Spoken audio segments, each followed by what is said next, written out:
आज हम समाज सुधारक और शिक्षाविद गोपाल गणेश अगरकर को याद कर रहे हैं। गोपाल गणेश अगरकर का जन्म 14 जुलाई 1856 को महाराष्ट्र में सतारा जिले के कराड़ तालुक में हुआ था। वो पहली बार तिलक से डेक्कन कॉलेज में मिले, जहां वे उनके सहपाठी थे। तिलक अगरकर की जोड़ी ने शिक्षा और सामाजिक सुधार को बढ़ावा देने और जनता के बीच देशभक्ति पैदा करने के लिए शैक्षणिक संस्थानों की श्रृंखला स्थापित की। वो लोकमान्य तिलक द्वारा स्थापित प्रमुख मराठी समाचार पत्र केसरी के पहले संपादक थे। गोपाल अगरकर का मानना था कि समाज सुधार की जरूरत अधिक तात्कालिक है, इसलिए उन्होंने अपना स्वयं का समाचार पत्र सुधारक शुरू किया, जिसमें उन्होंने अस्पृश्यता और जाति व्यवस्था के अन्याय के खिलाफ अभियान चलाया। अगरकर ने विधवा पुनर्विवाह का समर्थन किया। गोपाल गणेश अगरकर जीवन भर जन कल्याण के लिए काम करते रहे और 17 जून 1895 को उनकी मृत्यु हो गई। इस महान राष्ट्रवादी को विनम्र श्रद्धांजलि। कांग्रेस कार्यकारिणी ने 14 जुलाई 1942 को भारत छोड़ो प्रस्ताव पारित किया था।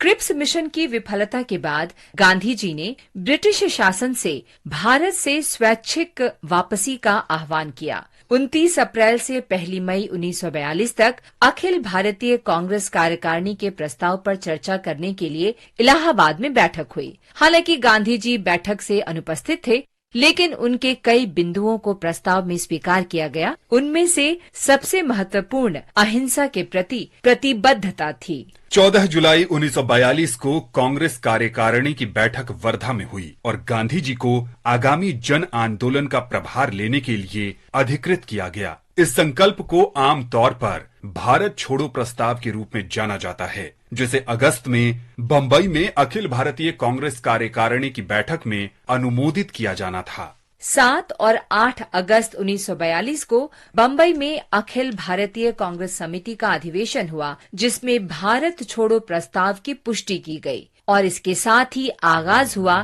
भारत छोड़ो आंदोलन का।